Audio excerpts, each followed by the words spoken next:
Ohrid and the lake of the same name are situated in the southwest corner of Macedonia. The pearl of all Macedonian towns has a long and colourful history. And narrow alleys, traditional architecture and an amphitheatre are each a part of that history.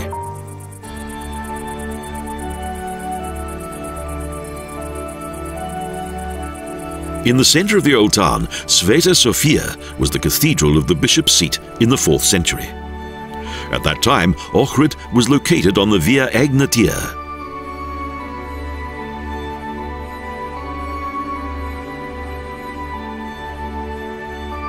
The town became the centre of Orthodox Christianity in the Balkans, and a large number of churches and monasteries were built here.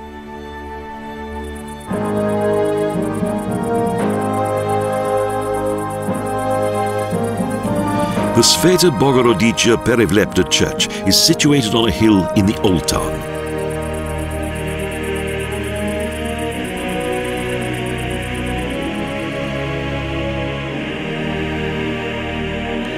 Missionaries Kliment and Naum came here in 885 AD.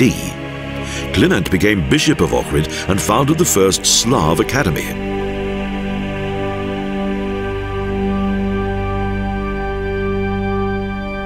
His final remains were kept here, surrounded by frescoes that date back to the great age of Byzantine arts.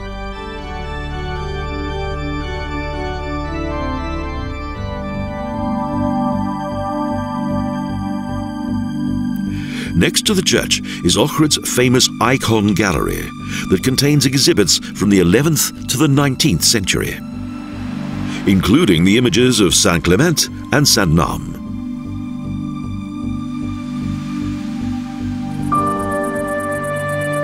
The National Museum was owned by a wealthy family of merchants. This Ohrid building features exhibits from Roman times until the recent past.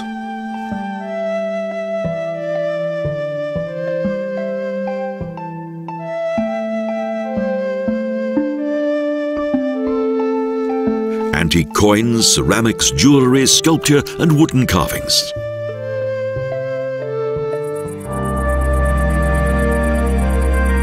At the end of the 10th century, Samuel made himself Tsar, and Ohrid became the temporary capital of his newly founded realm, with a fortress and massive city walls.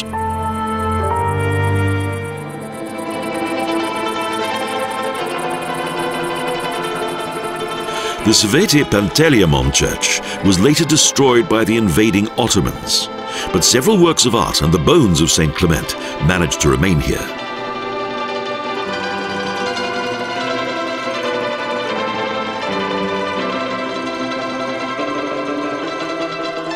Recently, the basilica was rebuilt and the old remains of the original buildings are open to the public, such as the grave of the saint, as well as artistic floor and wall mosaics.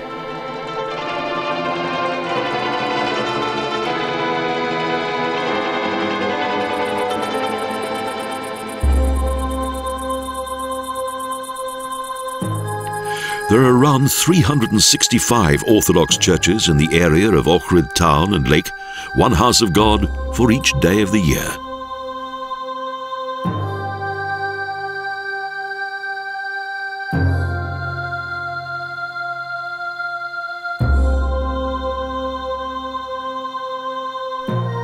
The splendour of the priceless frescoes makes it easy to understand why this area has been designated as a UNESCO World Heritage Site.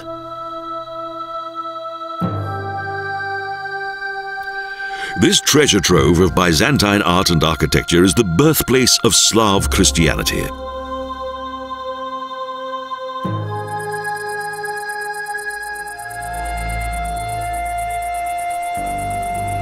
Even rock churches, such as that of Sveti Afanasu, feature precious frescoes on both walls and ceiling that were created by unknown artists. These images depict religious history and the holy men of bygone times.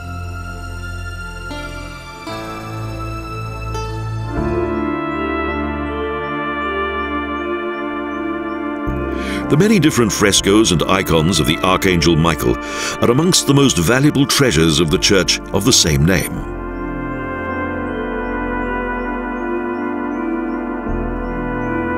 The Glagolitic alphabet was developed, a forerunner of today's Cyrillic alphabet.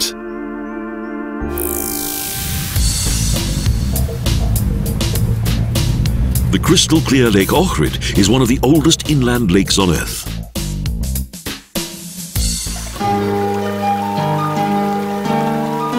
On the banks of the lake, within the Mavrovo National Park, is the almost 1,000-year-old Sveti Jovan Bigorski Monastery.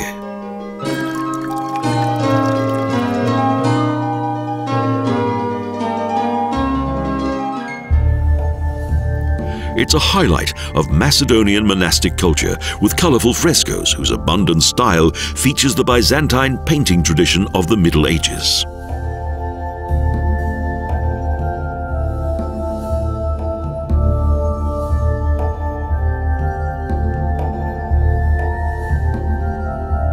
Saints and prophets were popular motifs that cover both walls and ceilings, and also scenes from the Old and New Testaments. And Jesus is featured in many variations.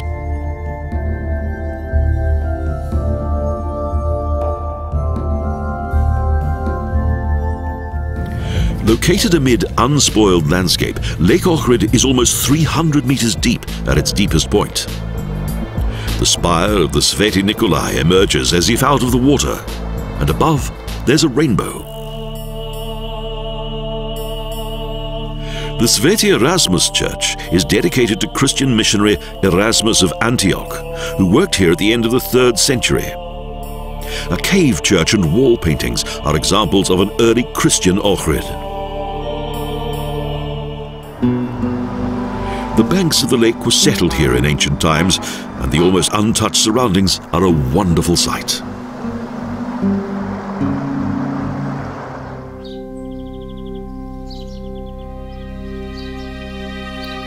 The well-maintained Sveta Bogorodica Church dates back to the 14th century.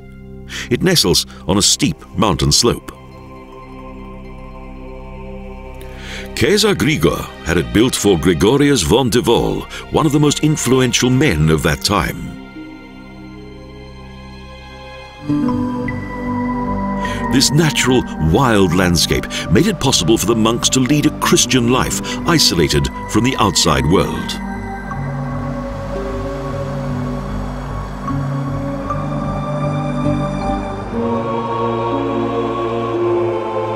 In around 900 AD, a missionary, Naum, had this monastery built at the southern end of the lake. It's named after him.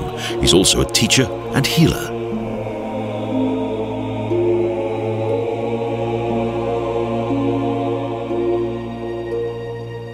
He is said to have healed the insane and those who were plagued by demons. The monastery was destroyed by the Ottomans and in the 16th century was rebuilt.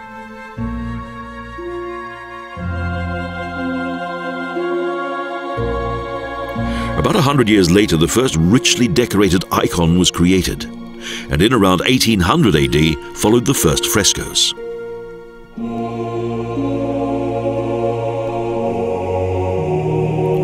The churches and monasteries of Ohrid look like something straight out of a fairy tale kingdom, yet they're the original witnesses of Orthodox Christianity in the Balkans.